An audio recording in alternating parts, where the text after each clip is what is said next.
बहुत से ऐसे मुझे कॉल आते हैं कि राव अकरम साहब सन 1976 में पट्टा हुआ था, लेकिन पट्टा होने के बाद अब जा वो पट्टा कैंसिल हो गया है। अब मैं भी सोचता हूँ भाई, जब पट्टा ही सरकार ने दिया था तो पट्टा कैंसिल कैसे हो गया है। लेकिन मुझे अधूरी बात बताते हैं, पूरी बात बिल्कुल भी नहीं बताते हैं। तो चलिए आज की इस वीडियो में हम जानेंगे कि अगर आपके पास कुछ लोग ना ही तो कुछ समझ पाते हैं और ना ही अपने मुकदमे के बारे में किसी को कुछ समझा पाते हैं, और उन्हें 20-20 साल मुकदमा लड़ते हुए हो जाते हैं, लेकिन उन्हें ये पता नहीं होता है कि आपकी भूमि का पट्टा वर्ष 1976 में हुआ था। अब उसे रेवेन्यू कोर्ट ने या फिर कलेक्टर ने या फिर एसडीएम ने क्यों निरस्त कर दिया गया है। और ऐसे ही भूमि से संबंधित मामलों को लेकर वो लोग 20-20 साल तक मुकदमा लड़ते रहते हैं। दोस्तों आइए मेरे इस व्हाट्सएप नंबर पर आप अपने वो सभी डॉक्यूमेंट्स मुझे यानी कि फॉरवर्ड करें, और फॉरवर्ड करने के बाद मैं आपको बताऊंगा कि आपको असल में किस मुद्दे पर यानी कि अपना मुकदमा लड़ना चाहिए। बाजी बार वकील को पता होता है लेकिन क्लाइंट को नहीं पता होता, और बाजी बार ऐसा होता है कि क्लाइंट वकील को नहीं समझा पाता है कि किस मुद्दे पर आपको ये मुकदमा लड़ना है। तो आप का भी अगर कोई इसी प्रकार का कितना भी भयंकर मैटर आपका चल रहा है तो आप मुझे इस व्हाट्सएप पर उसकी पीडीएफ फॉर्म में यानी बनाकर मुझे भेज सकते हैं। तो मैं आपको बता दूंगा कि आपके मुकदमे में किस प्रकार से किस बिंदु पर बातचीत होनी चाहिए, और साथ में ये भी बता दूंगा कि ये मुकदमा किस टाइप का है, क्या इस मुकदमे में आपको किस बिंदु पर यानी बचाव होगा, किस बिंदु पर आपका बचाव नहीं होगा। आप ट्राई मार सकते हैं, मुझे डॉक्यूमेंट भेज सकते हैं। तो चलिए अगली वीडियो शुरू करते हैं। पुराना कोई इसी प्रकार का पट्टा था और बाद में वो पट्टा निरस्त हो जाता है, तो क्या ऐसे पट्टे के ऊपर आपको मालिकाना अधिकार था या नहीं था। सबसे पहले जानना ये ज़रूरी होता है कि अगर जिस भूमि का आपको पट्टा हुआ है मेरे दोस्त, उस भूमि के पट्टे के बारे में आपको मुझे विस्तार से बताना चाहिए, ना कि घुमा फिरा कर बात बतानी चाहिए। अब मैं आपको बता दूं कि कुछ व्यक्तियों के कॉल आते हैं, वो पूछते हैं कि अकरम भाई मेरा जो पट्टा था सन 1976 या 1982 का था, लेकिन अब पट्टा कैंसिल कर दिया है, अब इसके बारे में मुझे बताएं।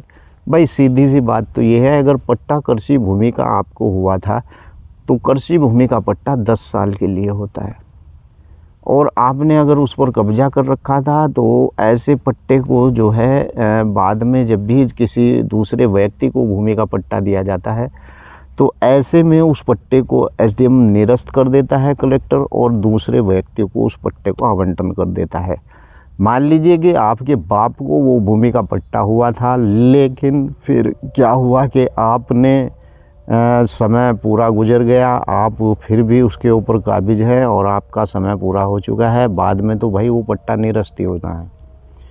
हाँ, अगर भूमि के ऊपर आपको मालिकाना हक अधिकार मिल जाता है, श्रेणी A1 एक काम में अगर भूमि आ जाती है, इस स्थिति में अगर भूमि का पट्टा आपका निरस्त होता है तो वहाँ पर सोचने वाली बात हो जाती है। अगर पट्टा वन भूमि का है या फिर कृषि भूमि का है, इनमें से किसी के लिए भी यूजिंग पट्टा दिया गया है तो पट्टा देने का मतलब यही है कि वो पट्टा निरस्त भी हो सकता है। अगर जैसे कि वर्ष 1986 में उत्तर प्रदेश के अंदर धारा 131 ख के अधिकार अनुसार लोगों को जो है मालिकाना हक भूमियों के ऊपर दे दिया गया था। अगर उस स्थिति में आपका भूमि का पट्टा आता है और उस स्थिति में आपकी भूमि के पट्टे के ऊपर श्रेणी 1 का दर्ज हो जाता है, तो ऐसे में आपको उस भूमि का मालिकाना अधिकार मिल जाता है। लेकिन अगर आपको उस भूमि का मालिकाना अधिकार बिल्कुल भी नहीं मिला है और बाद में वो पट्टा निरस्त हो जाता है, आपका समय सीमा भी 20 साल पहले निकल गई थी और अब भी वो भूमि का पट्टा श्रेणी 1 में दर्ज नहीं हुआ है, तो ऐसे में वो भूमि का पट्टा उसी दिन समाप्त हो गया था जिस दिन आपने उस भूमि के पट्टे का समय पूर्ण कर लिया था। आपके पास उस भूमि के पट्टे को पूरे 10 साल हो गए थे और आपका उस भूमि के पट्टे पर समय समाप्त हो चुका था। लेकिन बाद में उस भूमि के पट्टे पर अगर आपका अवैध कब्जा है तो ऐसे अवैध कब्जे को निरस्त किया गया है और कागजों में आपका नाम चेंज किया गया है, यही पट्टा निरस्तीकरण भी होती है।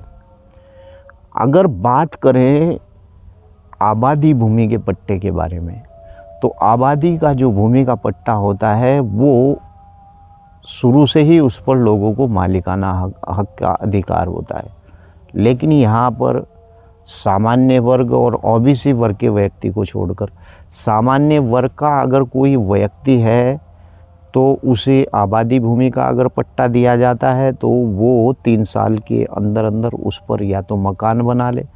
अगर वो मकान नहीं बनाता है तो ऐसे में समझा जाता है, ये नियम में लिखा हुआ है भाई, तो ऐसे में समझा जाता है कि उसे इस भूमि के पट्टे की आवश्यकता बिल्कुल भी नहीं थी और वो भूमि वापस सरकारी भूमि ही हो जाती है। यही नियम ओबीसी व्यक्ति के ऊपर लागू है। अगर ओबीसी वर्ग का व्यक्ति है 3 साल तक उसे आबादी में मकान के लिए पट्टा आवंटन हुआ है और वो उस पट्टे के ऊपर मकान नहीं बनाता है तो वो भूमि वापस ग्राम पंचायत हो जाएगा। लेकिन अनुसूचित जनजाति के व्यक्ति के ऊपर इस प्रकार का नियम लागू बिल्कुल भी नहीं होता है। इसलिए लागू नहीं होता है क्योंकि उसके ऊपर इस प्रकार की छूट है, वो 10 साल 5 साल जब चाहे उस भूमि के ऊपर अपना मकान बना सकता है। उसके ऊपर कोई इस प्रकार की नियम के अंदर कोई आपत्ति बिल्कुल भी नहीं है। तो सन 1982-76 का अगर इस प्रकार का कोई पट्टा है तो भाई वो निरस्त हो सकता है। अगर पट्टे के ऊपर आपको मालिकाना हक मिल गया, श्रेणी 1 का मालिकाना हक मिल गया, तो ऐसे में पट्टा आपका निरस्त नहीं होगा। तो आज की इस वीडियो में मैंने आपको विस्तार से बताया है कि इस प्रकार से पट्टा निरस्त होता है। अगर पट्टा निरस्त अवैध होता है तो आप उसकी शिकायत भी यानी कि कर सकते हैं कि ये पट्टा अवैध निरस्त हुआ है, बाशर्ता आपके पास उसके पूरे डॉक्यूमेंट्स होने चाहिए। वीडियो को लाइक करें, चैनल पर पहली बार आएँ तो चैनल को सब्सक्राइब करें। जय हिंद, जय भारत, खुदा हाफिज।